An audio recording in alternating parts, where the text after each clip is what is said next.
अस्सलामुअलैकुम ऑडियंस। सरकारी मुलाजमीन और पेंशनर्स के लिए एक आम वीडियो के साथ हाज़िर हैं। काफ़ी लोग पूछ रहे थे कि उन पेंशन इस्लाहात का क्या बना, जिस पर हम यके बाद दीगरे वीडियोस बनाए जा रहे थे। तो सबसे पहले तो हम उन सवालों का जवाब लेते हैं। पूछा जा रहा है कि पेंशन कैलकुलेशन फार्मूला तब्दील होने का बहुत तज़किरा था, जिसकी वजह से सरकारी मुलाजमीन धड़ाधड़ रिटायरमेंट ले रहे थे। तो फार्मूला तब्दील हुआ या नहीं।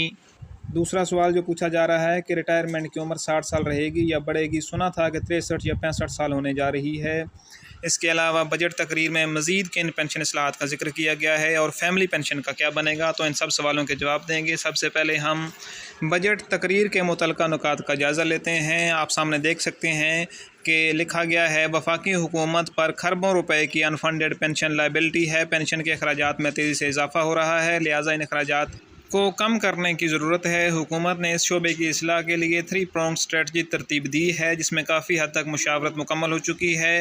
नंबर 1 पर लिखा गया है कि इंटरनेशनल बेस्ट प्रैक्टिसेस के मुताबिक मौजूदा पेंशन स्कीम में इस्लाहात लाई जाएंगी। इनके नतीजे में अगली 3 दहाइयों में पेंशन लायबिलिटी में खातिर खा कमी वाक़ई होगी।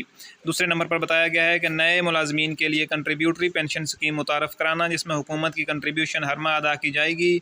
इससे मुस्तकबिल के मुलाजमीन की पेंशन उनकी मुलाजमत के आगाज़ से ही फुली फंडेड हो जाएगी। इसके अलावा लायबिलिटी को मैनेज करने के लिए फ़ंड भी कायम किया जाएगा। तो सबसे पहले हम जायज़ा लेते हैं कि कैलकुलेशन ऑफ ग्रॉस पेंशन ये एक रिकमेंडेशन थी। तो आपको बताएंगे कि पेंशन का फार्मूला जो है वो तब्दील नहीं हुआ, जिस वजह से लोग धड़ाधड़ रिटायरमेंट ले रहे थे। हो सकता है हुकूमत का मकसद यही हो कि धड़ाधड़ लोग रिटायरमेंट ले लें, तो इससे भी उनका ख़र्चा काफ़ी हद तक कम हो जाएगा, जो हो गया होगा। ताहम पेंशन फार्मूला तब्दील नहीं हुआ। इसके बाद आपको बताएंगे कि जो रिटायरमेंट की उम्र है वो नहीं बढ़ी। और जो दूसरा पॉइंट यहाँ पर बताया गया है कि अर्ली रिटायरमेंट पेनल्टीज़, जो 3% की पेनल्टीज़ लगाई गई थी, वो भी अब कबल अज़ वक्त जो जुर्माना था रिटायरमेंट लेने पर वो नहीं होगा। जो एक फ्यूचर इंक्रीज़ इन पेंशन का लाए अमल बनाया जा रहा था कि बेसिक जो है वो फ़िक्स रहेगी, वो भी फ़िलहाल के लिए मुलतवी कर दिया गया है। इसके अलावा फैमिली पेंशन का इतलाक़ नए भर्ती होने वालों के लिए कर दिया गया है। पुराने जो मुलाजमीन हैं या रिटायर्ड मुलाजमीन हैं, जो पेंशनर्स हैं, उनकी फैमिली पेंशन को फ़िलहाल के लिए कोई ख़तरा नहीं है। पेंशन जो है वो रिस्टोर भी हो सकेगी। ये भी बताया जा रहा था कि पेंशन जो है वो रिस्टोर नहीं हो पाएगी। ये एक तजवीज़ थी कि इसे रेस्टोरेशन को ख़त्म कर दिया जाए, ताहम इसे ख़त्म नहीं किया जा रहा। और कम्यूट का फार्मूला जो है वो भी तब्दील नहीं किया जा रहा।